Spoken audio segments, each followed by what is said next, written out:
Hola y muy buenas amigos. Hoy tenemos a Jordi Serrallonga, el cual es arqueólogo, naturalista, escritor, guía de expediciones, explorador con letras mayúsculas, productor científico, columnista en varias publicaciones de prensa y el autor de 5 libros. Empecemos por el primero, cronológicamente, Los Guardianes del Lago, Viajes y Viajeros, Regreso a Galápagos, África en 10 palabras, y hace muy poco, ha publicado un libro que en esta segunda parte hablaremos y tocaremos sobre ese tema. Se llama Dioses de pie de barro. Y por último, también decir que es profesor universitario. Para mí es un placer tenerte aquí en un humilde programa, Jordi, y te lo agradezco de corazón. Pues muchas gracias. Para mí también es que un alumno, ¿no?, me haya invitado a su programa y que en este caso se convierta en mi profesor, ¿no?, durante esta, no solo durante la duración de esta emisión, sino durante lo que ha sido todo un curso universitario. Ya sabéis que el profesor es solo una pieza más de un aula y aprendo muchísimo de vosotros. Jordi, ahora que tengo esta posibilidad de tenerte delante, ya te voy a hablar como alumno, ¿no? Sabes que cuando empezamos, porque a ti te habrá pasado, ¿no?, cuando se empieza una carrera, hoy en día una licenciatura, hoy en día estamos hablando de un grado, cuando hablamos, por ejemplo, de arqueología o de historia, que es lo nuestro, siempre tenemos una preferencia, ¿no? Siempre tenemos una preferencia. En mi caso era la Edad Media, estaba enamorado de la Edad Media, había estudiado, soy estudioso de la Edad Media. Bueno, y la prehistoria, Jordi, la prehistoria lo tenía como un poquito alejado, ¿vale? Como un poquito alejado. Jordi, pues, eres de esos profesores que da la clase con tres tipos de sentido. Uno es la cabeza, por supuesto, otro es el corazón y otro es el alma. Bueno, Jordi, en el semestre iba transcurriendo este semestre, me iba introduciendo en esa lectura, esos debates que hacíamos en el aula, y me iba inculcando, lo digo por ti, Jordi, esa chispita que me faltaba, tanto es así que la prehistoria ya no está en el cajón B, Jordi, ya está en el cajón A. Me he quedado enamorado de la prehistoria, estudiando, entrando en estos yacimientos, en familia, incluso generaciones de arqueólogos, padres e hijos, hermanos, en estos yacimientos del Próximo Oriente, yacimientos en el Valle del Indo, ¿no? Y Jordi, yo te doy las gracias porque me has abierto un camino que verdaderamente antes lo tenía un poco apartado. Así que yo en este caso pues tenía que darte las gracias. Las gracias porque me he quedado prendido de la prehistoria, y siempre gracias a profesores como vosotros, ¿no?, que estáis enamorados, apasionados de vuestro trabajo y por supuesto de lo que realizáis diariamente, Jordi. Pues te lo agradezco mucho y el mérito no es mío, sino que el mérito, parte de vuestro, es de una temática tan apasionante como efectivamente lo es la prehistoria y la evolución humana. Lo que me estás explicando no es nuevo para mí. Yo sé que tenemos un hándicap los prehistoriadores, y es que cuando vamos a dar clase, muchos alumnos y alumnas que van a escoger asignaturas se dejan las prehistorias un poco para el final, porque tienen miedo de los yacimientos, de los nombres de los homínidos, que no se los pondríamos ni al peor de nuestros enemigos, y sobre todo el tema ¿no?, pues de las dataciones, que solo se va a hablar de años, de piedras y cosas insulsas. Por supuesto, yo eso entiendo, porque cuando me empecé a aficionar por la arqueología, creo que nos ha pasado al 99,9%, yo como naturalista y arqueólogo me empecé a interesar por los animales, por la naturaleza, pero a nivel de arqueología, sobre todo por Egipto, ¿no?, por las pirámides, las tumbas y por muchas culturas así espectaculares como el Machu Picchu, etcétera. Y todavía cuando lo visito, cuando estoy por allí, pues me quedo extasiado. Pero es cierto que la prehistoria se la ha tratado injustamente. Se la ha tratado injustamente porque si cogemos un libro de historia general de la humanidad, probablemente la parte dedicada a la prehistoria son unas pequeñas páginas como porque hay que citarlo, pero que todo el mundo se lo quiere pasar lo quiere pasar rápido, ponemos 4 cráneos, ponemos 4 imágenes de 4 pedruscos y ya está, y pasamos rápidamente a esos periodos que, como tú bien decías, a veces atraen mucho más, pues Grecia, Roma, Egipto, el mundo medieval o el mundo más moderno, ¿no?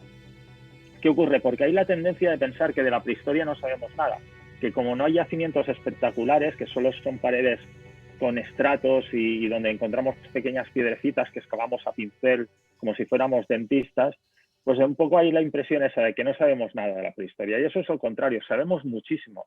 De hecho, quizás es el periodo histórico trabajado con mayor objetividad. Porque ¿qué ocurre? Que cuando aparecen las fuentes escritas, eso es una gran ventaja para el historiador, sin duda, pero también ocurre que aparece, y solo hace falta ver los titulares de los diarios, ¿no? De cada día, aparece también lo que es la subjetividad, ¿no? Es decir, de que cada historiador o cada cronista narraba una historia según sus propios intereses.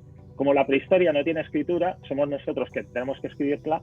Por supuesto, nosotros también somos personas y podemos pecar de subjetividad, pero cuando nos enfrentamos al yacimiento prehistórico, sobre todo el paleolítico, lo más antiguo, lo hacemos un poco como Sherlock Holmes, ¿no? Como ir reconstruyendo poco a poco, y la gente se sorprende, y yo creo que ha sido tu caso y el de muchas más personas, de la mucha información que nos puede brindar la prehistoria, y sobre todo de un punto y un aspecto importante. Son 7 millones de años que, comparados con los 10.000 años que vienen después del Neolítico hasta nuestros días y con los 6.000 años que llevamos de escritura, pues evidentemente la parte de historia es ridícula al lado de la prehistoria. Y la prehistoria, por supuesto, también es historia. Y evidentemente la prehistoria nos ayuda a entender de dónde venimos, ¿no? Quiénes somos. Por lo tanto, me alegra muchísimo que gracias a vuestro apego por la asignatura y gracias a esta disciplina que es tan fascinante, que al final pues te haya robado el corazón esta asignatura. La verdad es que sí, Jordi. Hoy es un tema muy apasionante y tengo muchas preguntas de personas en la calle referente a, cronológicamente lo tenemos muy cerca, pero se conoce muy poco a nivel de calle, no a nivel científico, por supuesto. Me estoy refiriendo al Homo neandertal, ¿no? O Homo neandertalense, ¿no? Como científicamente se pronuncia. Así que es un tema muy apasionante. Nos vas a aclarar muchas preguntas que tenemos, muchas interrogantes, porque prácticamente hace muy poco, bueno, pues se están descubriendo, y los científicos pues están descubriendo un montón de nuevos hallazgos, pero claro, como tú me has dicho fuera de micro, ya se sigue estudiando siempre, aunque aparezca ahora, se siguen investigando siempre. Así que bueno, a partir de estos últimos años, bueno, ha habido una revolución en la investigación referente, Jordi, al neandertal. Se ha humanizado, ¿no? Y yo creo que gracias al cine, al cómic y a revistas, lo representaban como una bestia de las cavernas, prácticamente involucionado, en vez de evolucionado, involucionado. Pero Jordi, vamos al principio, ¿no? Al principio de dónde estos primeros restos del Homo de Neandertal, la cronología, esa cronología de cuando habitó, y la zona geográfica donde se estableció el Homo de Neandertal.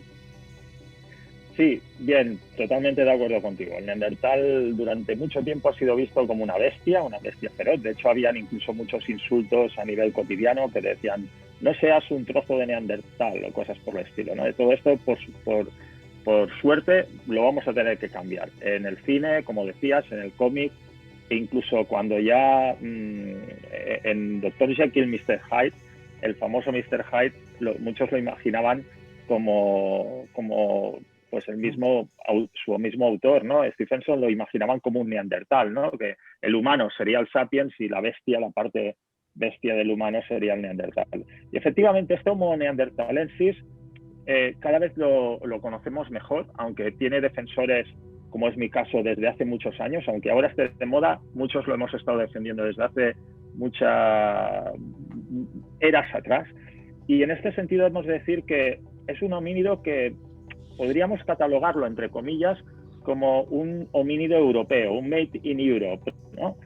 Pero no es exactamente así, porque también encontramos neandertales en Asia, tenemos neandertales sobre todo en el Próximo Oriente. Por lo tanto, en esta zona, podríamos decir, euroasiática, es donde tenemos ubicados los neandertales. En este caso no estarían en Australia, no los encontraríamos tampoco en África, ni mucho menos en América. Por lo tanto, estamos hablando de esta zona euroasiática, que es donde hemos de situar geográficamente al neandertal, y en el sentido de las dataciones, aquí las cosas ya son más complejas, porque aquello que te preguntan los alumnos en clase, ¿no? Vosotros me preguntáis, bueno, pero ¿cuándo empieza el neandertal y cuándo acaba? Pues bien, el cuándo empieza es complejo por lo siguiente, porque en un yacimiento geográficamente cercano a nosotros, que es en los yacimientos de la Sierra de Atapuerca, concretamente en la Sima de los Huesos, tenemos una gran familia de homínidos. De hecho, hay alrededor de unos 30 individuos como mínimo, que de diferentes edades, de diferentes sexos, que han sido recuperados de la Sima de los Huesos, y esos homínidos se les catalogaba hasta no hace muy poco como Homo heidelbergensis, ¿de acuerdo? El Homo heidelbergensis, para que nos entendamos, sería el ancestro, el padre y la madre, podríamos decir, del neandertal, ¿eh? En la evolución no es tan perfecta como creemos, de que un homínido da lugar a otro y le ponemos un nombre diferente. Todo es más complejo, la evolución es más gradual, pero si hemos de buscar unos antecesores del neandertal aquí en Europa, serían esos Homo heidelbergensis. Pero ¿qué ha ocurrido en los yacimientos de Atapuerca? ¿Qué ha ocurrido en la Sima de los Huesos? Que cuando estudiábamos los cráneos que se encontraban allí en la Sima de los Huesos, realmente, cuando yo los mostraba muchas veces a los alumnos que me acompañáis ahí a los yacimientos, ya sabéis que allí trabaja el equipo de Eudald Carbonell, de Juan Luis Arzuaga y de José María Bermúdez de Castro. Pues bien, cuando íbamos por allí, por sus territorios, y enseñábamos los fósiles, en este caso las réplicas, realmente el parecido que había entre un cráneo de un Homo heidelbergensis de la Sima de los Huesos y de un cráneo de neandertal era brutal, es decir, se parecían mucho.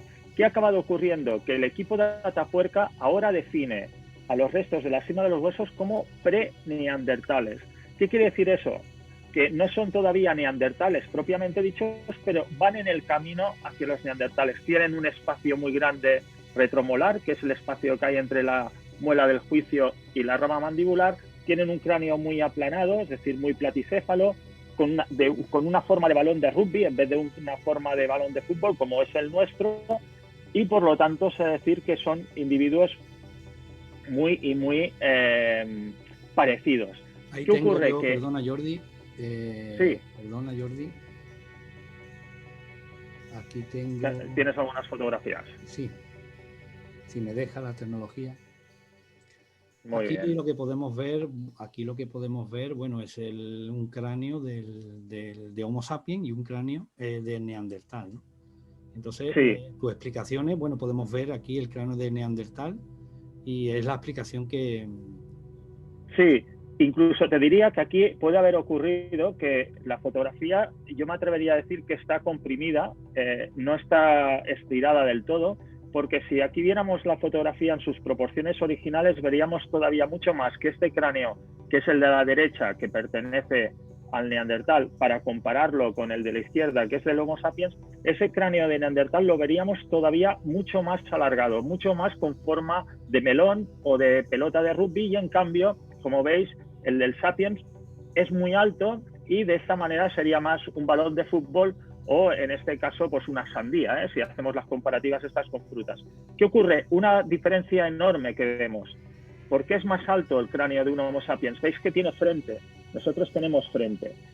En cambio, el neandertal no tenía frente, es decir, tenía la frente muy huidiza, y tenía un torus supraorbitario, un refuerzo óseo aquí encima muy desarrollado, y en cambio nosotros, fijaros que no tenemos prácticamente torus supraorbitario.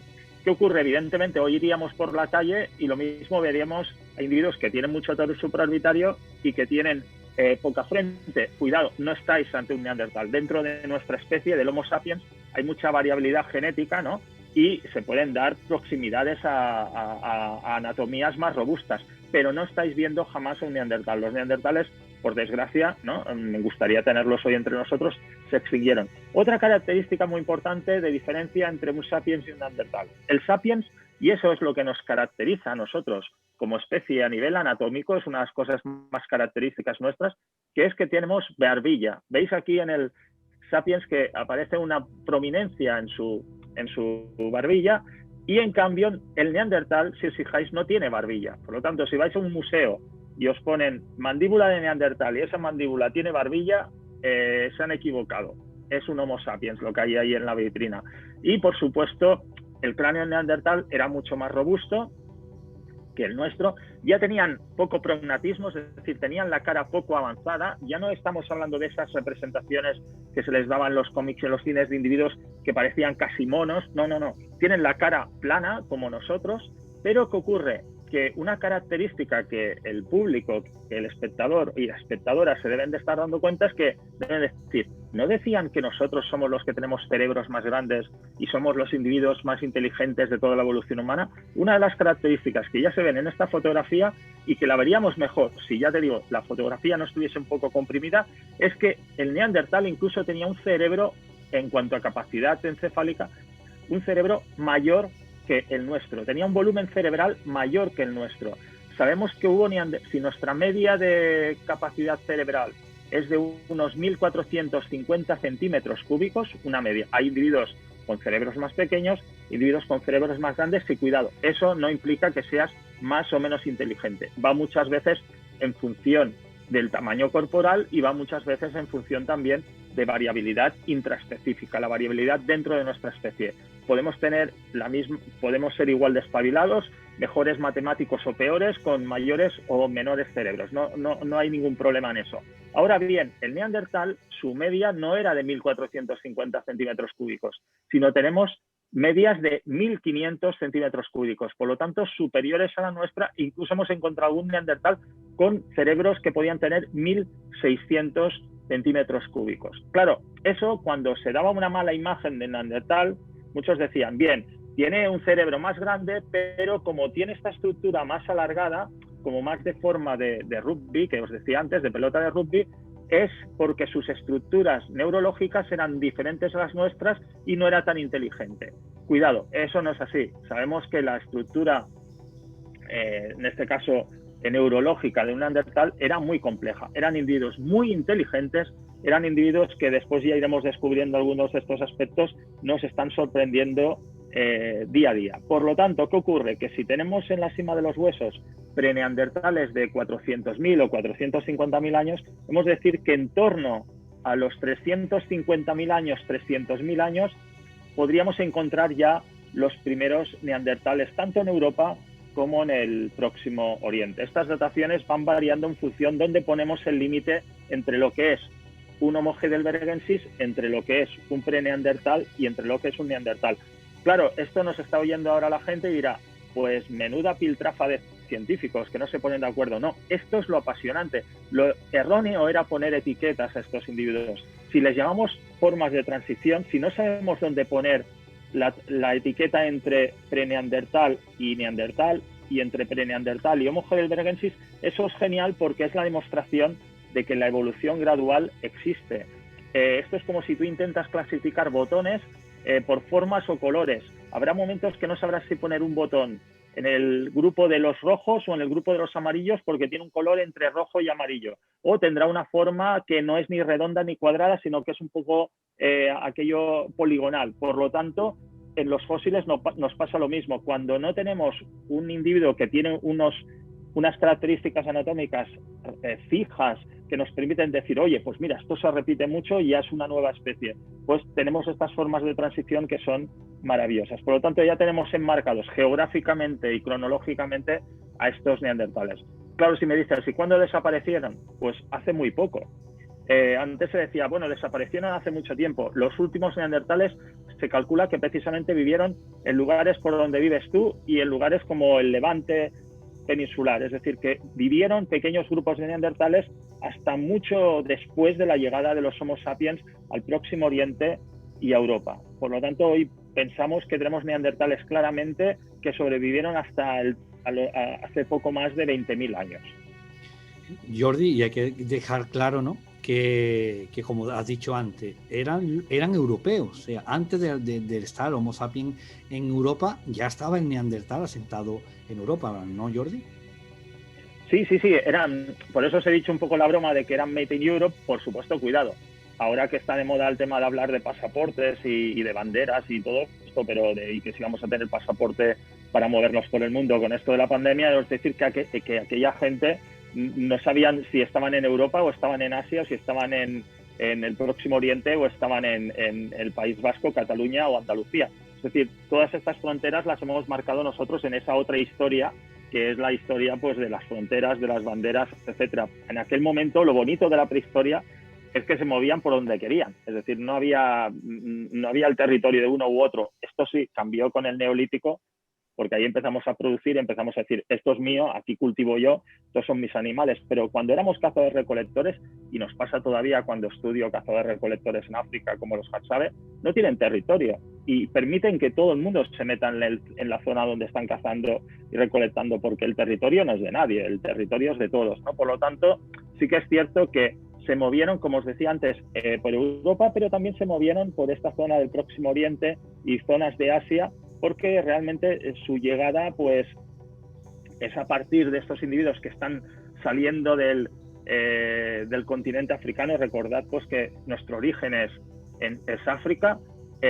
Las formas que llegaron a Asia son las del Homo erectus, las formas que llegaron a Europa son estos Homo heidelbergensis que comentábamos antes. Le habríamos de añadir el caso del Homo antecessor para Atapuerca, etcétera. Pero claro, en estas zonas por donde van entrando esos corredores del Próximo Oriente, la península de Sinaí, que ahí hubo un movimiento de ida y venida. Nosotros hablamos a veces de los movimientos de la población de ir desde África hacia Eurasia y como si no hubiese un regreso, ¿no? Estamos viendo que muchas veces iban, pero después regresaban, ¿no? Pero sí que sabemos que tenemos ahí en el Próximo Oriente también neandertales pues de gran antigüedad. Jordi, ¿cuál era su alimentación, no? Porque ya, bueno, en la década de los 80 había en el ámbito académico una controversia, ¿no? Por si eran cazadores, recolectores, o en este caso eran carroñeros, ¿no? ¿Se pueden saber ya, Jordi, si eran cazadores o eran carroñeros? Bien, nosotros a nivel arqueológico, como os decía, trabajamos como Sherlock Holmes y tenemos un método para saber si estamos ante un cazador o un carroñero. Y este método es el siguiente.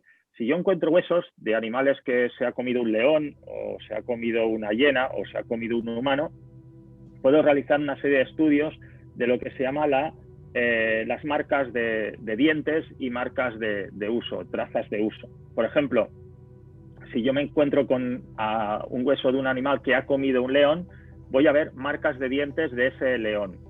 Si ese hueso que ha comido un león, en este caso la carne, porque los leones, si no es que tienen mucha hambre, no se comen los huesos, solo se comen la carne. Pero al comer la carne dejan, con sus dientes dejan marcas en la superficie de los huesos. Todas esas marcas tienen una sección, si las miro con el microscopio electrónico o una lupa, tienen una sección en forma de U. Es decir, si yo miro el surco que ha quedado de la marca del diente en ese hueso, tienen una sección en forma de U. ¿Qué ocurre? Que si yo encuentro después que encima de esas marcas de un carnívoro hay otras marcas de otros carnívoros, es probable que esos huesos fueron carroñeados. ¿Qué es lo que pasa en África? Los leones comen, después llegan los chacales, llegan las hienas, llegan los buitres y comen esa carroña. Por lo tanto, las hienas están superponiendo marcas encima de esas marcas también de los leones. ¿Qué ocurre? Que todas esas secciones de marcas de diente de carroñeros y de cazadores tienen la misma sección en U. Pero lo bonito es que en África empezamos a encontrar, por ejemplo, muchos yacimientos de primeros homínidos de hace, por ejemplo, 2 millones de años y 1,5 millones de años, pues atribuidos pues en algunos casos a Homo habilis, en otros casos a Homo ergaster, etcétera. Empezamos a ver que habían marcas de animales en los huesos con esa sección en U, por lo tanto habían sido cazados probablemente por leones o incluso habían sido carroñeados en algún momento por hienas, pero encima de esas marcas de esos animales encontrábamos marcas de corte.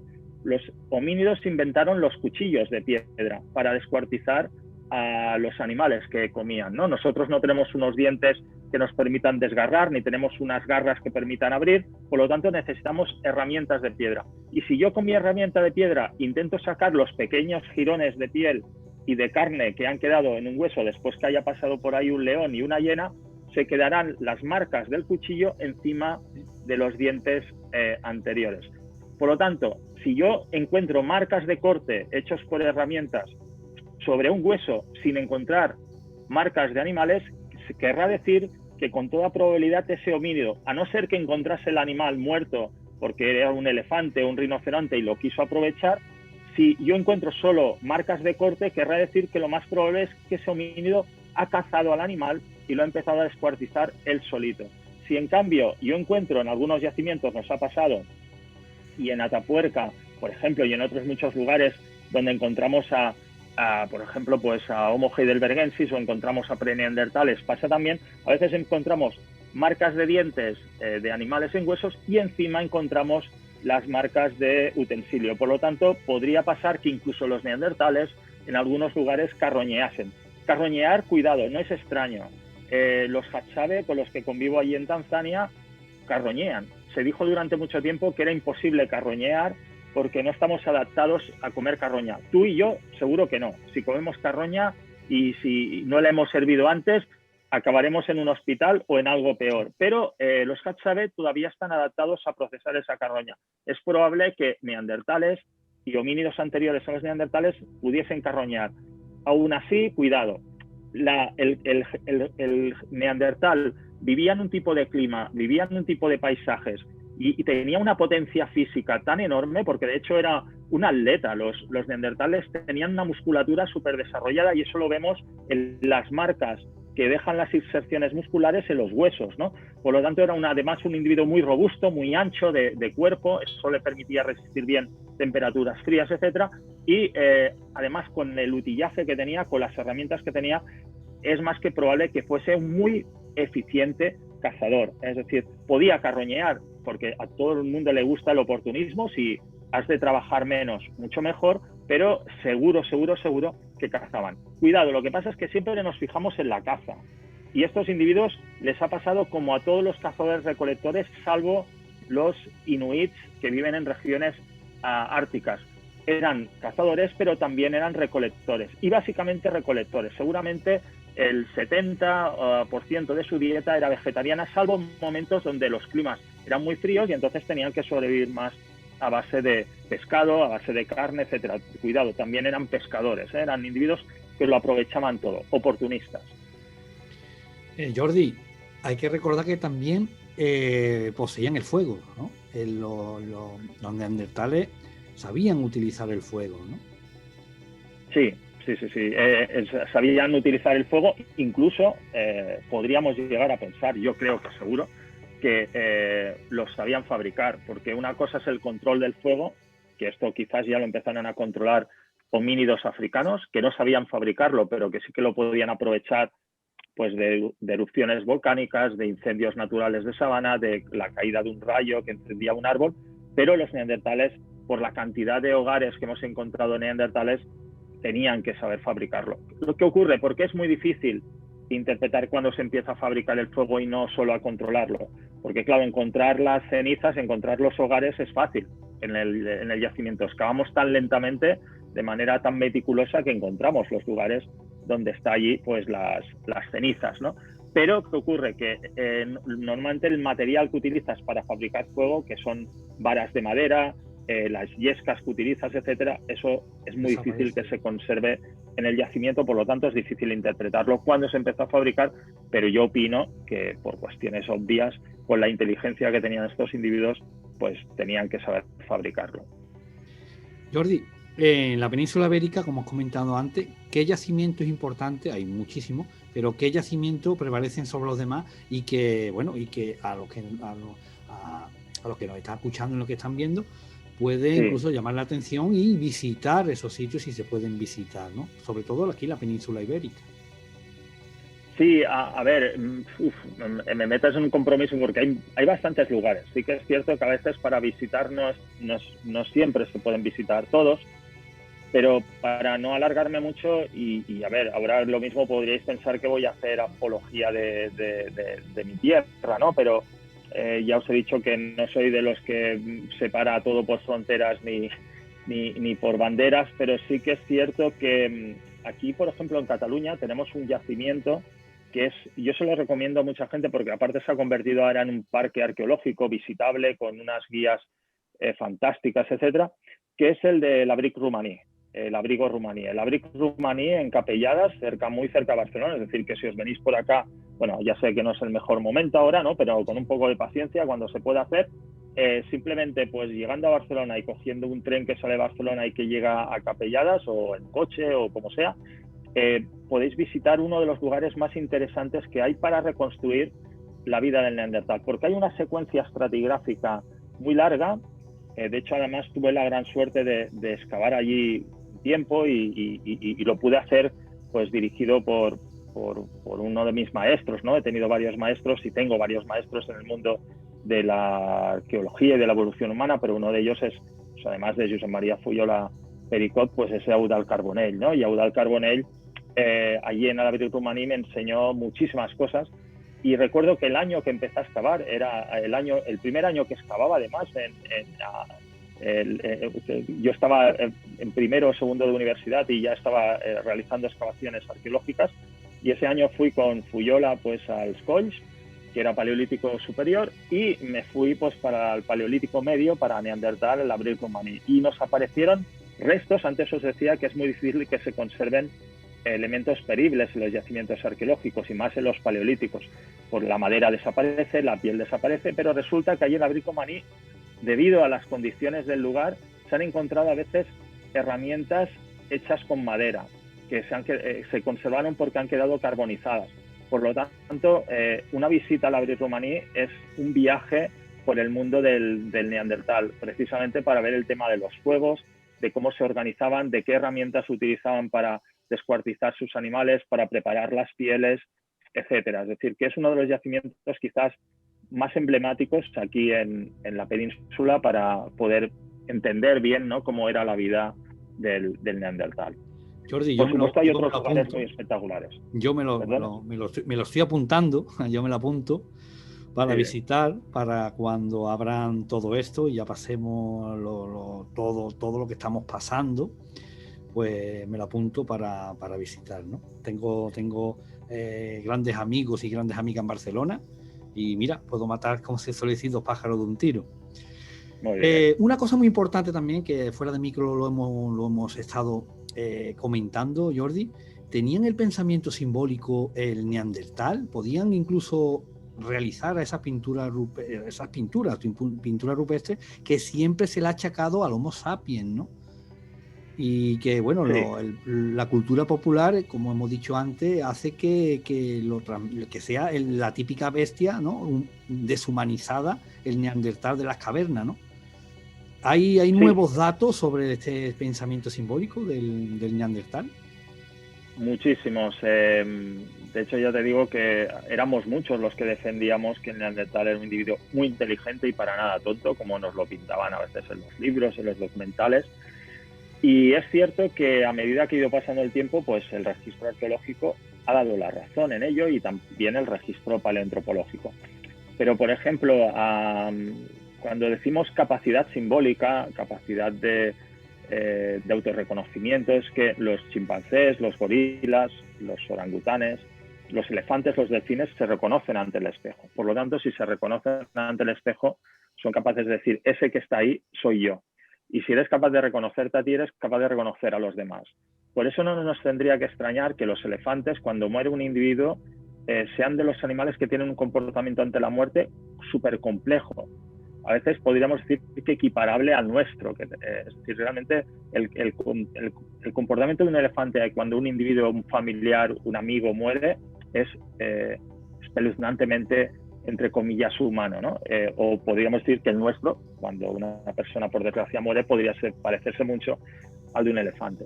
Por lo tanto, ¿qué ocurre? Que yendo al terreno de los neandertales, no nos tendría que extrañar que cuando encontrábamos enterramientos de neandertal, que eso sí que se conoce desde hace mucho tiempo, pues de esos han encontrado buenos esqueletos de neandertal bien conservados, porque toda cultura que ha enterrado a sus muertos nos da al arqueólogo mayor facilidad para encontrar sus restos, ¿no? Es decir, porque los estás preservando bajo tierra, los estás protegiendo. Entonces, ¿qué ocurre? Que ya desde el inicio del descubrimiento de los neandertales, cuando se creía que eran individuos pues microcéfalos, iba a decir, en este caso lo contrario, pero que se decía que eran individuos pues que tenían patologías mentales, que tenían huesos deformes, se había dicho que eran cosacos rusos, se había dicho que eran individuos que padecían raquitismo, los ingleses decían que eran franceses, los franceses decían que eran ingleses y los ingleses decían también que eran irlandeses, y que todo el mundo los restos del Neandertal se los achacaba el uno al otro, como diciendo, estos son aberraciones, ¿no? Bueno, pues bien, en el momento que empezamos a ver que eso se trataba de una especie fósil pasada, ya a principios de siglo se empezaron a encontrar excavaciones con yacimientos de Neandertal en enterramiento. Eso ya nos habla de una complejidad. ¿Y qué ocurre? Que con el tiempo hemos visto que, imaginaros si eran individuos inteligentes y parecidos a nosotros, que hemos encontrado que algunos de estos individuos que están enterrados eran individuos de una edad longeva, que habían padecido enfermedades terribles o patologías terribles. Por lo tanto, que aquello que se decía que el Neandertal era un individuo salvaje y no compasivo, no es cierto, porque si no, jamás hubiesen mantenido con vida a un personaje mayor, un anciano, que le faltaba una pierna, por ejemplo, o le faltaba un brazo, y individuos que dentro de que les faltaba una extremidad, cuando fueron enterrados, en el momento que murieron, estaban padeciendo enfermedades terribles, por lo tanto eran dependientes, eran individuos que dependían de los cuidados de los otros. No podía ser que si eran grupos móviles, grupos nómadas, una persona que casi no podía andar o que casi no podía moverse y que no podía alimentarse porque no tenía prácticamente dentición o tenía problemas en la boca, pues es seguro que otros individuos les ayudaron a sobrevivir. Por lo tanto, había ya un sentimiento entre ellos de empatía, ¿no? De solidaridad, etcétera. Que cuidado, eso lo tienen muchísimos animales y nosotros poco a poco lo vamos perdiendo en nuestra sociedad. Pero es que además encontramos que en algunos de estos enterramientos habían ajuares, habían objetos que eran votivos, es decir, que se habían depositado allí para dar importancia a la muerte de ese individuo. Incluso los enterramientos no era un simple agujero a veces bajo tierra, sino que se habían aplicado losas o piedras para proteger a ese individuo y se les había puesto en una exposición, por ejemplo, de tipo fetal, ¿no? Por lo tanto, había algún tipo de rito. No quiero hablar de religión, la religión es una cosa, los ritos son otros, ¿no? Entonces, pero sí que es cierto que como mínimo había una intencionalidad de preservar aquel cuerpo que quizás ellos pensaban que se iba hacia otra vida o que regeneraría o que se uniría con la tierra, lo que fuera. No nos podemos meter en la psique de estos individuos. Pero ¿qué ocurre?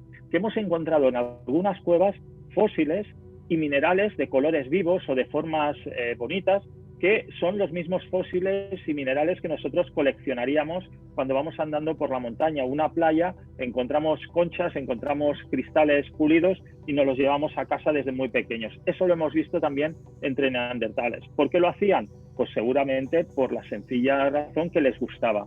Pero también hemos encontrado pruebas de que seguramente adornaban sus cuerpos con plumas, con ocres, es decir, con pinturas, porque hemos encontrado esos restos y hemos encontrado, o se encontró en su momento, algo importantísimo, que es irrefutable de un comportamiento complejo. Hemos encontrado flautas de hueso.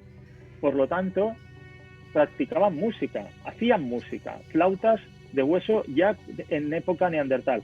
Y ya, para acabar de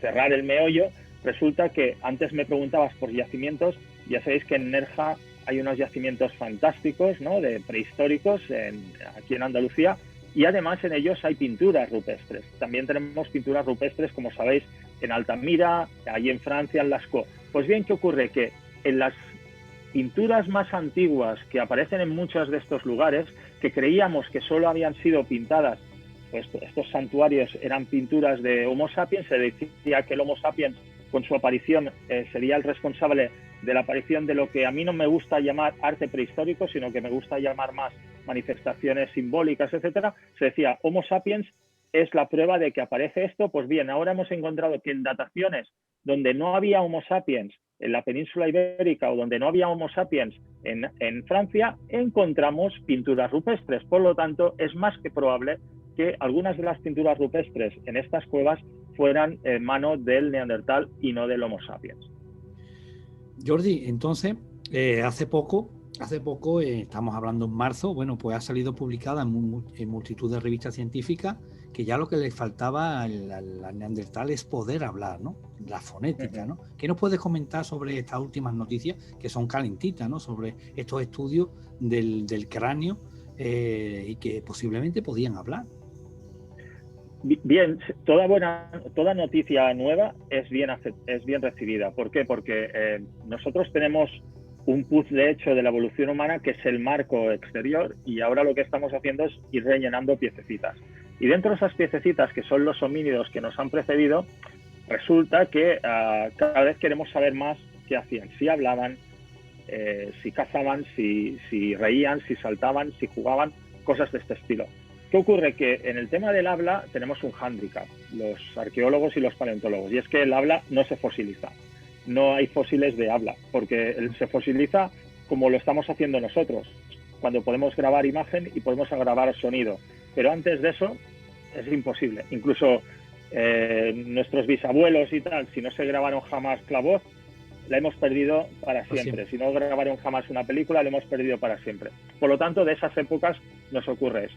Por lo tanto, tenemos que trabajar de manera indirecta. Ya desde hace mucho tiempo, en África, cuando se encontraron los restos de Homo habilis, de Homo ergaster, haciendo moldes endocraneales, se vio que en algunos de estos especímenes aparecía el área de Broca y el área de Wernicke. Estas dos áreas son las áreas de articulación del lenguaje. Por lo tanto, se empezó a decir que si lo mismo no tenían un lenguaje articulado muy complejo, algún tipo de lenguaje habían de tener, porque si no, no tenía razón de ser que tuviesen estas dos áreas ya en su cerebro, el área de Broca y el área de Wernicke. Aún así, apareció la controversia entre especialistas. Una cosa es tener la capacidad de hablar, otra cosa es que hablasen, ¿no?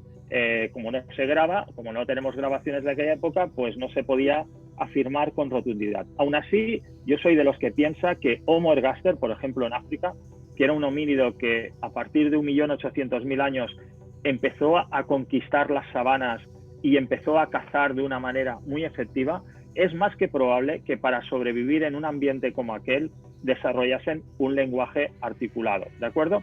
¿Qué ocurre? Si lo estamos sospechando para Homo ergaster, es más que evidente que Homo neanderthalensis, neandertal, tenía que hablar. Lo que pasa es que una cosa es que digamos nosotros, hablaban entre ellos, pero tenemos que demostrarlo. ¿Qué ha ocurrido ahora? Que con estos nuevos artículos que han aparecido, este nuevo artículo que ha aparecido y estas noticias que estamos viendo en prensa, por las redes, lo interesante es que cada vez nos acercamos más a encontrar pruebas objetivas y no solo subjetivas para poder demostrar que esta habla era posible. Aún así, yo me atrevería a decir que esto está muy bien, ¿no? Nos tenemos que alegrar por estas noticias, pero hemos de prever, hemos de pensar que hablaban.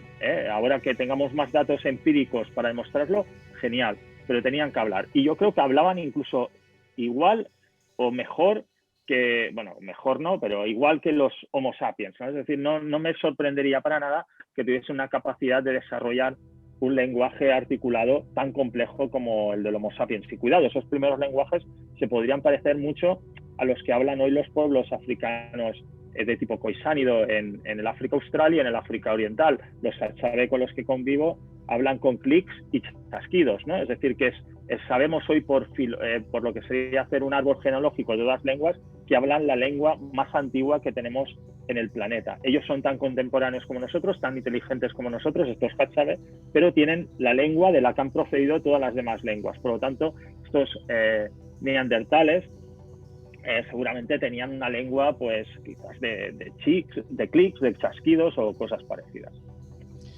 Jordi, entonces, una de las claves importantes sobre el Homo neandertal es su desaparición, su extinción. Sí. ¿A qué es debido, Jordi? Porque es que hay varias hipótesis y, bueno, algunos científicos, algunos arqueólogos pues, se basan en una o en otra. ¿Qué nos podía decir, Jordi? Porque la verdad es que es como tú has dicho, lástima de que, bueno, desaparecieron. Y el último reducto, si no me equivoco, corrígeme Jordi, fue aquí la península ibérica, ¿no? El último reducto donde ya desapareció el neandertal. ¿Por qué se extinguieron? Sí. ¿Alguna causa? Bien, Es el tema de moda. El neandertal está de moda y otro tema de la evolución humana es por qué se extinguió el neandertal, ¿no? Se ha dicho de todo.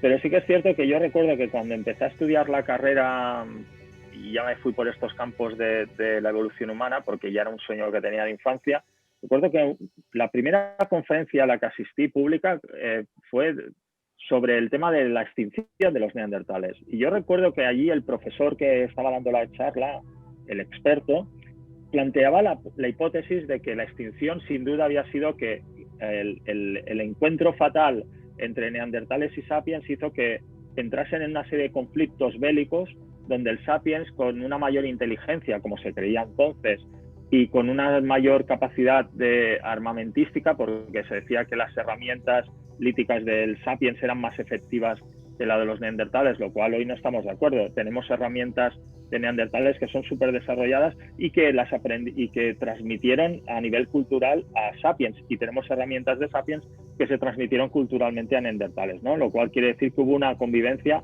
y después llegaremos a eso. Pero sí que es cierto que se dijo que había un conflicto bélico o hubo un conflicto bélico entre sapiens y neandertales y que los sapiens, ya un poco poniéndoles en nuestro papel de guerreros de lo que después veríamos en la Primera Guerra Mundial, Segunda Guerra Mundial, Vietnam, etcétera, incluso en nuestros días, pues que los machacamos, los destruimos, los destrozamos y ganamos, ¿no? Y ya se sabe, ¿no? Pues en evolución, si hay dos especies que están ahí en el mismo lugar, pues pasa como en las películas del oeste, ¿no? Que solo hay lugar para un pistolero, ¿no? ¿Qué ocurre? Que en este caso yo pregunté a ese experto en aquel momento que por qué creía en la posibilidad de una guerra y que si no hubiese podido ser otras causas. Y dijeron, no, esto tiene que haber sido guerra. Siempre los humanos hemos guerreado entre nosotros, han habido conflictos bélicos, violentos y tal. Bueno, el hecho es de que yo siempre defendí, y muchos otros autores, que seguramente la cohabitación de neandertales y sapiens, que fue durante muchísimo tiempo, cuidado, esto fue durante muchos miles de años, fue una cohabitación pacífica. Hoy cuando vas a África hay muchas especies de gacelas que viven en un mismo ecosistema y no pasa nada. Hay diferentes especies de équidos, diferentes especies de giráfidos. Están habitando en ecosistemas parecidos y no se pelean entre ellos. Cada uno va haciendo. ¿Qué ocurre? Que Darwin sí que dijo que cuando hay dos individuos muy parecidos que comen lo mismo, se alimentan de lo mismo, es probable que una de las dos especies desaparezca. Es aquello de que uno de los dos tiene que desaparecer, pero no de una manera violenta, sino que eso es la naturaleza la que va haciendo que un individuo tenga más posibilidades de adaptación, de supervivencia, y el otro no tanto. ¿Qué es lo que pasó aquí? Seguramente los neandertales, es probable, ahora no puedo hablaros de todas las hipótesis, etcétera, pero sí que es probable que los neandertales lo mismo fueran individuos más especializados anatómicamente que los Homo sapiens. ¿Qué quiere decir especializada anatómicamente? Pues que eran individuos más adaptados a una vida ruda de caza, con una gran musculatura, con grandes cuerpos, pesados, etcétera, muy adaptados al frío, por ejemplo, y en cambio el sapiens venía de unas regiones como eran las africanas, el sapiens salió de África también, pues que si hacía frío se abrigaban y si hacía calor se quitaban la ropa, pero que anatómicamente eran más piltrafa, es decir, pero esa piltrafa significa que te puedes adaptar mejor a todo tipo de paisajes, a todo tipo de climas, etcétera, etcétera. Pudo ser esa una de las causas, que el neandertal, como os digo, estaba muy especializado anatómicamente, mientras que el sapiens no. Otra causa pudo ser que, lo mismo, la tasa de reproducción de los neandertales fuese más baja que la de los sapiens. Si una especie se reproduce mejor, pues la otra, si estás viviendo en el mismo momento, pues hay competencia de unos porque son más, se reproducen mejor que el otro que se está reproduciendo menos y menos. Y después hay posibilidades como el hecho de que los sapiens, como llegaban de fuera, pudieron traerme enfermedades para los que los neandertales no estaban preparados. Ahora estamos viviendo una pandemia que nos ha venido de algún animal, que nos ha venido de algún transmisor, que no tiene la culpa para nada ese animal, sino que somos nosotros que nos hemos acercado a su territorio o nos lo hemos comido o lo hemos manipulado. ¿Qué ocurre? Que si los neandertales estaban en un lugar y venían otros y podían traer otras enfermedades, pues pudo producirse también una mayor mortandad de neandertales provocado por esto. Por lo tanto, cambios climáticos que afectaban a que los sapiens se adaptaran mejor que los neandertales, quizás una menor tasa de reproducción, el tema de que pudieron venir enfermedades de fuera. Todo este conjunto de factores aunados, no simplemente uno, sino varios, pudieron hacer que poco a poco, muy poco a poco, los neandertales cada vez fuesen menos y los sapiens cada vez fuesen más. Por eso hemos encontrado los últimos, hasta épocas muy recientes, precisamente como decías y comentábamos antes, en la península ibérica. La gente imagina que fue un exterminio, que fue una extinción y ¡pam!, de un día para otro. No, no fue un exterminio, y esa extinción del neandertal le ocurrió igual que ha habido extinciones de otras muchas especies de animales de forma paulatina, y que es la ley de la vida, la ley de la evolución. Vida, pero también extinción. Jordi, ya para terminar el tema de Neandertal y empezar a retomar el tema de tu última publicación, solo nos queda simbólicamente decir que el Neandertal, aunque físicamente ha desaparecido, está extinguido, pero interiormente lo tenemos, ¿no? En el ADN tenemos sobre todo los europeos, ¿no? Tenemos entre un 2, no sé si me equivoco, un 2 y un 4%, ¿no? de Neandertal, ¿no? Hubo hibridación entonces. Sí, exacto. Cuando fui a esa conferencia que os comentaba, la visión que teníamos de los neandertales es que si estuvieran dándose de leches sapiens y neandertales, pues que no había oportunidad de hacer el amor, en este caso. Y muchos decían, bueno, pues seguramente habían violaciones, etcétera. Bueno, a ver, cuidado, que el tema es de que ya estamos especulando demasiado. Todas las partes terribles del sapiens actual a veces las intentamos extrapolar al pasado, y yo convivo con muchas etnias aborígenes y no he visto ninguna de las salvajadas que hacemos nosotros. Pero sí que es cierto que había aquello de que aquel lema de los años 70 del movimiento hippie de haz el amor y no la guerra. Pues bien, hemos de decir que ese lema no fue inventado en los años 70 y 60, sino que lo inventaron los neandertales y los sapiens. Cuando pensábamos que, hoy sabemos que sapiens y neandertal son dos especies diferentes, y la definición que damos de especie normalmente es la más aceptada, es que son aquellos individuos que se reproducen entre ellos mismos y que dan descendencia fértil. Sabéis todos que si el cruce, la hibridación entre el caballo y el burro da lugar a la mula, pero la mula es estéril, la mula no tiene descendencia. Es una excepción.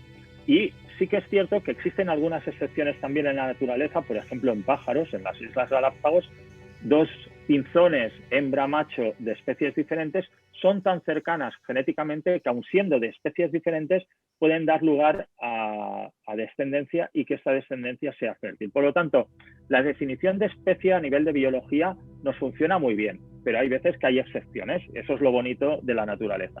¿Qué ocurre? Que cuando pensábamos que Neandertal y Sapiens eran tan especies separadas que quizás jamás se pudo producir algún tipo de hibridación, empezamos a encontrar que en algunos yacimientos arqueológicos y paleontológicos, por ejemplo alguno en Portugal, alguno también en el Próximo Oriente, empezamos a encontrar restos óseos de individuos que tenían características de Neandertal y características de Sapiens. Por lo tanto, los autores empezaron a especular sobre el hecho, o bien tenemos a un individuo que tiene una variabilidad intraespecífica muy grande, como os comentaba antes, de que podemos ir por la calle y ver a un hombre o una mujer que puedan tener pinta de neandertal y no son neandertales.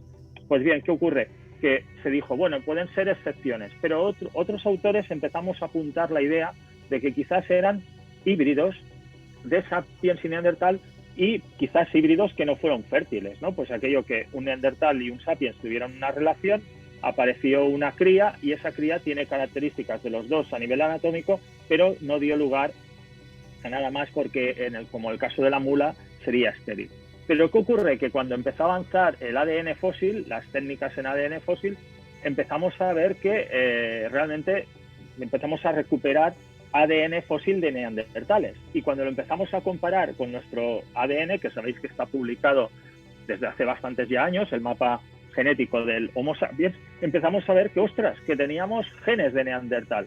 Sobre todo, como decíamos, los europeos, los asiáticos, los africanos no, porque los africanos ya os he dicho antes que no habían neandertales Allí los australianos tampoco, pero bueno, los australianos aborígenes, evidentemente, sí. Los australianos blancos, pues sí, si han llegado de Europa, pues tienen genes de neandertal. Pero sí que es bonito porque resulta que hicieron el amor y no la guerra. Se hibridaron y hubo descendencia fértil. Claro, ¿qué ocurre? Que si hubiese tenido éxito estos híbridos, lo mismo hubiese aparecido una tercera especie, pero esa tercera especie no apareció, pero aún así, como se empezaron a ver, como esos individuos híbridos que eran fértiles se relacionaron con Homo sapiens, etcétera, ¿qué ocurre? Que mantenemos algunos de estos genes, somos como un museo andante nosotros de algunos de estos genes vivos de Neandertal. Y también de, cuidado, de otros homínidos, ¿no? Por ejemplo, ahora hemos encontrado que tenemos también genes, por ejemplo, los asiáticos sobre todo, de denisovanos, pero esto ya sería otro programa donde nos tendríamos que meter. El denisovanos serían otros homínidos diferentes a los neandertales. Qué curioso, qué curioso. No aprendemos diariamente, ¿no? Y es que la prehistoria, como ya te he dicho antes, he quedado prendado de ella, porque si sabemos quiénes somos, sabemos dónde vamos, ¿no? Es lo que siempre hemos pensado, ¿no? Jordi, vamos a hablar un poco de tu libro, porque está en plena promoción y bueno, para eso estamos nosotros aquí. Lo primero que se me ocurre, lo primero que vemos tu libro, la portada es el título, Dioses con pies de barro. ¿El por qué? ¿Por qué ese título, Jordi? Pues bien, ese título es porque durante el confinamiento más estricto de los inicios de la pandemia, pues hablando con Carmen Esteban, que es la editora jefe de Crítica, de la editorial Crítica, pues tenemos pendientes otros libros, precisamente de temas de evolución humana y cosas por el estilo, y nos pusimos a hablar pues de la pandemia, nos pusimos a hablar de qué estaba pasando con los animales, que los veíamos ahí, veíamos delfines en la costa, que veíamos pues que los jabalíes nos estaban ocupando ciudades como aquí en Barcelona. Y bueno, yo empecé a hablarle pues del tema de la selección natural, de Darwin, de los dinosaurios, de mil cosas más, cosas que me pasan a mí, que me puedo hablar de mil temas. Y entonces Karma me dijo, oye, ¿por qué no nos haces un libro para crítica, no de la pandemia ni del coronavirus, que eso era una condición sine qua non, no quería en un momento tan triste estar hablando de un monográfico como este, pero sí hablar de por qué estábamos metidos en una pandemia, quizás, ¿no? Y entonces, para entenderlo, no es hablar de la pandemia, sino para entenderlo es hablar de evolución, hablar de que nosotros somos una parte más de la naturaleza, que el Homo sapiens no es esa especie elegida que siempre habíamos dicho, que no éramos una especie escogida. Entonces, el título, Dioses con pies de barro, es un título que me gusta muchísimo, de hecho, me ayudó bastante para él Karma, porque resulta que, claro, ella se leyó lo que llevaba escrito de mi manuscrito y dijo, oye, esto me suena a dioses con pies de barro, ¿no? Y es el hecho de que efectivamente el rey Nabucodonosor de Babilonia, que esa historia la debes conocer, él durante un sueño pensó en una figura humana que tenía la cabeza de oro, los hombros de plata, el torso de bronce, las piernas de hierro y finalmente los pies eran de barro. Una figura enorme. ¿Qué ocurre? Que llegó una piedra y esa pequeña piedra impacta contra los pies de barro, los rompe, los hace añicos y se desmorona toda la estructura, toda esa forma humana, ¿no? Pues bien, esto sería un poco el símil de lo que nos ha ocurrido. Nos creíamos que éramos la especie superior, que éramos capaces de vencer a la naturaleza, de que podíamos burlarnos de la selección natural, y con la pandemia y muchas otras situaciones, el cambio climático, etcétera, nos hemos dado cuenta que no, que somos unos humanos que solo éramos dioses a nivel de fachada y que cuando la naturaleza nos lanza uno de sus avisos nos puede desmoronar. En este caso, pues realmente el paralelismo es bonito porque el virus, esta pequeña entidad, es capaz de hacer desmoronar toda una estructura humana, ya sea en lo económico, en la salud, etcétera. Por supuesto, no es banalizar el tema, estamos en una situación muy grave, pero sí que yo creo que la mejor manera que tenemos de luchar contra estas situaciones y futuras situaciones, porque si cuando salgamos de esta pandemia pueden llegar otras o pueden llegar otros problemas derivados del cambio climático, etcétera, hemos de tener en cuenta que hemos de divulgar mucho más lo que es nuestra posición como especie en el seno de la biodiversidad. Somos una especie más. Sin el resto de las especies, nosotros no somos nadie. Por eso en el libro no es un libro donde intento leccionar a nadie, pero sí que es cierto que muchas veces la conservación de la naturaleza que promovíamos los científicos y científicas no es una cuestión estética, no es una cuestión romántica, no es una cuestión de llevar etiquetas, de llevar chaquetas o de quedar bien en un programa de televisión. Es decir, yo soy conservacionista, yo soy animalista. No, no, no. No se trata de animalistas, ni de conservacionistas, ni de ecologistas. Se trata de que, aunque sea se trata de egoístas, es decir, por un puro sentimiento quizás de egoísmo, tenemos que preservar a la naturaleza, porque si nos quedamos sin bosques para respirar, si nos quedamos sin animales de los cuales podemos obtener muchas respuestas para salvarnos de cuestiones como son enfermedades degenerativas, de la vejez, de enfermedades infecciosas, porque hay tortugas gigantes que estamos extinguiendo en las Galápagos que no desarrollan tumores malignos, desarrollan tumores pero no son malignos, que tienen una gran capacidad de evitar el envejecimiento, por eso viven hasta 180 años. Si todas esas cosas que están en la naturaleza las destruimos, aunque sea por puro egoísmo, nos vamos a quedar sin a veces las soluciones o las claves para tirar adelante. Por lo tanto, este libro está dirigido a todo el mundo, desde los que están súper motivados por la protección y el conservacionismo, genial, pero aquellos que incluso siempre se habían reído de los científicos diciendo que esto del cambio climático era una sarta de mentiras, y todavía tenemos, como sabes tú muy bien, a negacionistas pues que dicen que incluso la Tierra es plana o que la evolución no existe, etcétera, pues yo creo que ahora se lo están tomando todo desde otra perspectiva, decir, oye, cuidado, que aquí lo mismo vamos a tener que hacer caso de la ciencia y hacer caso de lo que nos decían los ecólogos y tal, porque si no, pues podemos extinguirnos como especie. Dentro, Jordi, dentro del libro recoge varias historias, ¿no? Historias, pero llama mucho la atención y que le hemos estudiado, ¿no? Hemos estudiado incluso de cuando éramos en la antigua edad EGB, ¿no?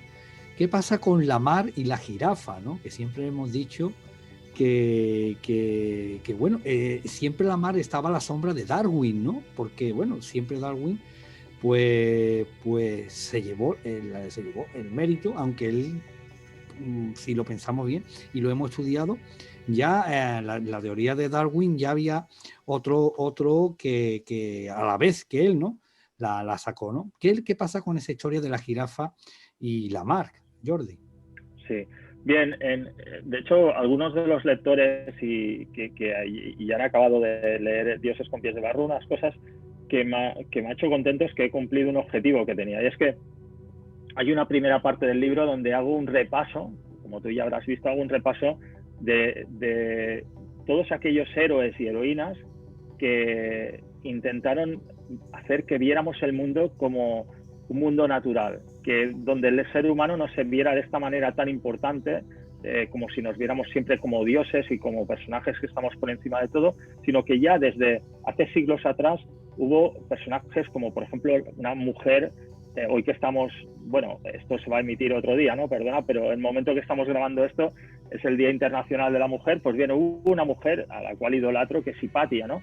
Hipatia, pues ya en la antigüedad, ¿no? Allí desde Alejandría, se atrevió a plantear seguramente que nosotros no éramos el centro del universo, como estaba propugnando gente como Ptolomeo, ¿no? Otro de los grandes astrónomos y geógrafos que habían allí en Alejandría, que ya sabéis que desarrolló el sistema geocéntrico, que después fue muy bien para la Iglesia y otras instituciones para decir que la Tierra era el centro de todo y era inamovible y el Sol giraba en torno a nosotros. Pues no, Hipatia se planteó esto. Pues por lo tanto, hablo desde Hipatia a todas las científicas y científicos que intentaron decir que la naturaleza era mutable, que eso que nos decían las teorías creacionistas o a veces más, podríamos decir, beligerantes con la ciencia, de que todo tenía una respuesta divina y que había un diseño inteligente, etcétera, pues ya hubo grandes héroes y heroínas que intentaron luchar con ello. Y uno de ellos es Lamarck. Efectivamente, Lamarck en el siglo XVIII, este francés, lo podemos considerar como el padre de la evolución. ¿Qué ocurre? Que él planteó lo de la idea de la jirafa, planteó de que el ancestro de la jirafa era un ancestro con un cuello corto, y que a fuerza de estirar el cuello para llegar a las ramas más altas, a las hojas más altas de los árboles, desarrolló este cuello largo. ¿Qué ocurre? Que las hojas que comía bajas, cuando tenía el cuello corto, se fueron haciendo escasas y había muchos animales que competían con ella, y vio que el supermercado libre era ese supermercado que quedaba de hojas de las acacias más altas. Por lo tanto, ¿qué solución mejor que estirar ese cuello y llegar a las zonas más altas? Claro, él no planteaba que se estira como si fuera un muelle y en la primera jirafa ya consigue llegar tan alto. Él dijo que ese estiramiento era gradual, fuerte, de ir estirando. Las generaciones siguientes de esas jirafas nacerían con los cuellos más largos, hasta llegar a la jirafa actual. Esto es genial porque nos está planteando por primera vez la idea de evolución, la idea de cambio desde un animal que ha sido creado por una divinidad, pongamos, con un cuello corto, hasta un animal con el cuello largo. Pero claro, eso era una herejía, porque ¿qué planteaba el Génesis en la Europa más judeocristiana? Planteaba que todos los animales, incluso el ser humano, que no era animal, sino que era humano y mujer, Adán y Eva, habían sido creados por la divinidad, igual que el universo, igual que la Tierra, y que a partir de esa creación no había ningún tipo de cambio. Lamarck estaba planteando que sí que había un cambio. Lo que ocurre es que Lamarck se equivocó en el mecanismo. Cuidado, esto no le quita méritos. Estamos hablando del siglo XVIII, lo publicó a principios del XIX, que es su filosofía zoológica. Lamarck planteó que la necesidad crea el órgano. Por eso, hoy en día que ya hablamos más de evolución, bueno, me gustaría que hablásemos mucho más, pero gracias por tu programa, pero a veces se habla más de otras cosas que de evolución, pero sí que es cierto que hoy conocemos a Darwin, conocemos a Wallace, etcétera, a Lynn Margulis y a otros. Resulta que muchas veces los científicos, cuando quieren explicar a sus alumnos o quieren explicar ante una audiencia la evolución de forma fácil, pues sale muchas veces esa forma de hablar que nos puede recordar a Lamarck. Pues, por ejemplo, el bipedismo de nuestros ancestros, antes que hablábamos de neandertales, nos pusimos de pie en las sabanas para ver por encima de las altas hierbas, para liberar las manos y transportar mejor objetos, etc. No. Esto no fue así. Ya sé que ahora muchos docentes, tanto profesoras como profesores, tanto de primaria como secundaria como de universidad, lo mismo, se llevan las manos a la cabeza. Me lo dicen muchas veces en las conferencias o cuando leen un texto mío. Entonces, no me digas que esto no es así, porque a mí me habían enseñado siempre que nos pusimos de pie en las sabanas. Sí, en las sabanas nos fue muy bien el bipedismo, pero ese bipedismo no nació en las sabanas por un deseo de ponerte de pie. Nosotros no evolucionamos por deseo, sino ahora tú y yo seríamos como Brad Pitt, ¿no? Querríamos tener el físico de Brad Pitt, seguramente, ¿no? O yo el de Harrison Ford, pero no es el caso. Por mucho que lo desee, mi hijo pues va a heredar, pues bueno, suerte que ha sacado los genes de su madre, ¿no? Porque si no lo hubiese tenido crudo. Pero sí que es cierto que de alguna manera la evolución funciona por selección natural, que es lo que demostró Darwin, ¿no? El mecanismo de que evolucionas por deseo, el deseo de tener otro órgano, la aparición de un órgano porque tú quieras tenerlo, ¿no? Por necesidad, no es así. Darwin nos planteó una teoría evolucionista muy acorde con lo que es la realidad. ¿Qué ocurre? Que aunque a Darwin le costó mucho que la gente lo creyera, y todavía hoy, ya sabes que puedes estar un semestre en la universidad explicando que la evolución es por azar, y esto todavía crea mucho miedo a la gente, pero sí que es cierto que tanto Wallace, que es el otro naturalista que tú planteabas, como Darwin, en el siglo XIX, a partir de 1859, que es cuando se publica El origen de las especies, pero Wallace y Darwin lo publicaron en un trabajo anterior, que es en 1858, un trabajo sobre la selección natural. Ahí es donde se habla que esa jirafa de cuello corto efectivamente existió, pero se llegó a un cuello largo porque cuando había que comer las hojas altas, si tú tenías el cuello corto, no llegabas a ellas.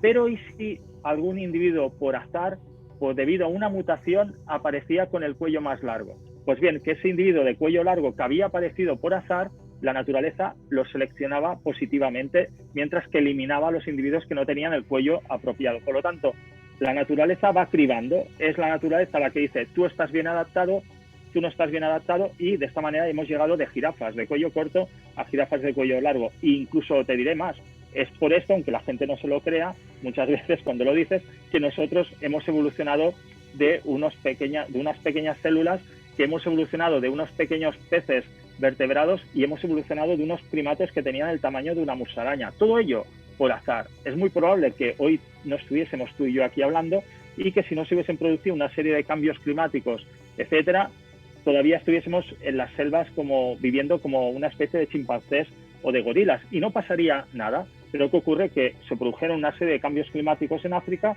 que hicieron que se redujeran los bosques y esos primates que por casualidad habían nacido bípedos en los bosques, cuando se vieron obligados a salir a la sabana, resultó ser que ese bipedismo fue la solución para la supervivencia. Por lo tanto, no fue primero el deseo, sino que fue la casualidad la que nos llevó a que el éxito del bipedismo nos llevase hasta aquí, hasta este programa tuyo.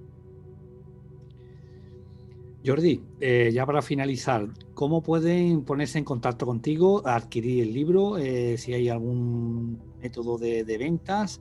Y ahora pues es tu oportunidad para que se pongan en contacto contigo, porque prácticamente nos has dejado un poco que queremos saber más, Jordi.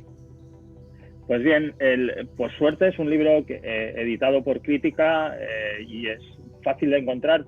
Tengo la suerte de que está funcionando bien y al menos en Barcelona, Madrid, se encuentra en las grandes librerías y pequeñas librerías también, pero también muchos colegas míos de aquí de Andalucía me han dicho que lo han encontrado y que lo han encontrado en librerías. Pues, por lo tanto, yo recomendaría, yo soy un ferviente enamorado de las librerías, os recomendaría que en el mejor de los casos, si podéis ir hasta la librería a comprarlo, perfecto. Y si no, si estáis en una zona muy aislada, si no encontráis una librería que tengan venta pues por correo, efectivamente sé que también en plataformas comerciales de estas de venta por internet lo tienen, es decir, que es un libro fácil de encontrar. Dioses con pies de barro, que tiene un subtítulo que espero que os guste, que es El desafío humano a las leyes de la naturaleza y sus consecuencias, ¿no? de Editorial Crítica. Y bueno, realmente es un libro que le tengo mucho cariño. Ya has dicho que he editado otros, has citado los que he editado así más para el gran público, pero tengo muchos libros académicos y tal, y yo creo que con este libro por fin he conseguido escribir un libro donde puedo decir que cuando a veces me preguntáis en clase, oye, ¿dónde puedo encontrar un libro tuyo que se hable de estas tonterías que nos explicas, como las que os he explicado hoy, pues de diferente tipo, que mezcla viaje con científicos, científicas, teorías, evolución? Pues mira, este libro ha sido un poco la primera parte de todas estas historias que vendrá pues acompañada de otras muchas. Se me ha venido a la mente una pregunta que no la tenía en el tintero, Jordi, es cómo ha pasado un explorador como tú, que has estado en los confines del planeta, cómo has pasado la pandemia, cómo has pasado el hecho de no poder salir o no poder moverte, en este caso, a poder viajar, ¿no? En este caso. Mira, me encanta que me hagas esa pregunta porque me la hacen todos mis amigos y amigas, ¿no? Y toda la gente me conoce del mundo profesional, académico. Te dicen, oye, tú que te pasabas más meses viajando que en tu casa, ¿cómo has podido pasar tantos meses metido en tu casa, ¿no? ¿Y cómo lo estás haciendo todavía? Porque muchas de esta charla la estamos haciendo desde un lugar cerrado. Mis clases en la universidad están siendo no solo las de la Universitat Oberta de Cataluña, que es donde tuve la suerte de tenerte a ti como alumno, sino las que doy presenciales en otras universidades. También por ahora las estamos dando a nivel telemático, a nivel de videoconferencia. Entonces, todo el mundo cuando me lo pregunta, pues se quedan un poco sorprendidos cuando les digo que soy un privilegiado, porque los que lo están pasando mal son los que están metidas en residencias, que llevan meses allí, aunque les están tratando muy bien, pues sus cuidadores y cuidadoras de esas residencias de la tercera edad, pero llevan ahí meses y meses metidos desde hace mucho, ¿no? Y además con un miedo terrible porque han visto morir a su alrededor a mucha gente. Y puedo hablar por experiencia directa. Admiro a la gente que se ha quedado en casa porque también por cuestiones sanitarias tenían miedo o tenían prescripción médica de no salir de casa por el gran peligro que suponía que pudiesen contraer la enfermedad y las derivaciones que eso podía tener. Que también lo he conocido de cerca, ¿no? Pues tener que llevar a tus familiares pues comida, etcétera, intentar ayudar a gente mayor que te rodea, ¿no? Y a gente no tan mayor, pero que no podían salir. Por lo tanto, esos yo creo que son, y esas son los que lo están pasando mal todavía. Todavía hoy lo están pasando terriblemente mal, porque no pueden salir a la calle y hacer una vida normal. nosotros hemos empezado a salir. Y yo te digo que yo soy un privilegiado porque lo que he tenido siempre muy claro es que todos esos viajes que estoy haciendo durante hace tantos años, que son mi profesión, no porque la gente va a creer que soy rico, no, yo puedo hacerlos por mi profesión, ¿no? Me he tenido que privar de muchas cosas, pero por suerte mi trabajo es este y he podido desarrollarlo. Pero claro, estoy viviendo de esas experiencias. En el libro vais a descubrir que en todo capítulo hablo de un viaje. En todo capítulo hablo de mis viajes por África, por Australia, por Asia, incluso por Europa y por lugares muy cercanos. Por lo tanto, si no fuese por esa experiencia previa, no hubiese podido nacer este libro, ¿no? Por lo tanto, ¿y ahora qué puedo hacer? Disfrutar de eso mentalmente. ¿Que me gustaría estar en África? Sí, pero también soy capaz de entender, estoy en contacto con todos mis amigos africanos, con todos mis amigos de Galápagos, y lo están pasando terriblemente mal. Lo están pasando muy mal. Y me parece a veces muy egoísta por nuestra parte, imágenes como las que estoy viendo estos días muchas veces, incluso algunas de amigos y amigas que están recibiendo mi bronca, porque yo he dicho que no a muchos viajes de exploración ahora mismo por África, porque considero que si nosotros estamos intentando proteger a nuestros mayores, estamos intentando proteger a nuestros ciudadanos, lo que es injusto es que nos vayamos a algunos países sin mascarillas y nos estemos haciendo fotografías con etnias locales donde no tienen un hospital al lado por si caen enfermos.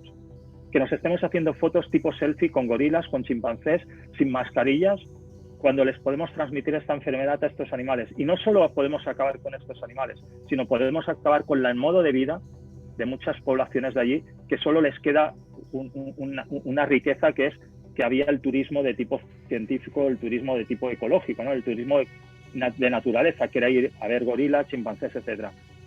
Esto puede ser comida para ahora, ¿no? Y pan para ahora y hambre para después. Es decir, ese deseo que tenemos de viajar, de movernos, me parece genial, pero seamos cautos, seamos muy cautos, porque ya os digo, los que lo han pasado verdaderamente mal son gente que claro que les gustaría estar viajando, pero no pueden porque están con un riesgo altísimo por esta enfermedad. Por lo tanto, ahora hace poco salió publicado un artículo mío en el periódico donde hablaba precisamente en este artículo de opinión que hasta que no estemos el 70%, no de nuestra población, porque aquí todo el mundo habla de su casa, de su grupo, ¿no? De su tribu, hasta que no estemos el 70% de la población a nivel mundial vacunados, tenemos un gran problema.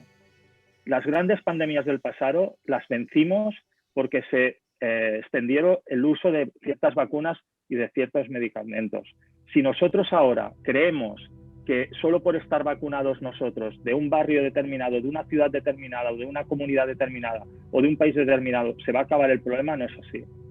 Hasta que no esté vacunada África, hasta que no esté vacunada Asia, hasta que no esté vacunada América, seamos cautos y no vayamos a visitar según qué lugares. Seamos cautos, no por nuestra salud ya solo, sino sobre todo por la salud de los animales, pero la salud sobre todo de las personas que viven en estos lugares. Y también por respeto de las personas que tenemos que cuidar en nuestros lares.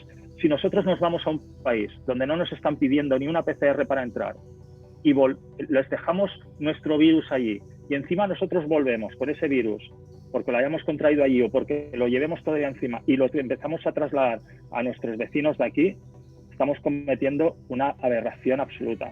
Por eso os digo que seamos cautos, se va a poder viajar. Y hay una cosa maravillosa, y es que se puede viajar con la mente. Se puede viajar con la mente y es lo que he hecho estos meses. Y se puede viajar cerca nuestro, un viaje por un parque cercano, por una playa cercana si es que alguien tiene posibilidad de verla, o una montaña cercana. Y si no, como me pasa, yo vivo en un polígono industrial, si no paseando por aquí por un polígono industrial, también puede aportarte datos, también te puede abrir miras.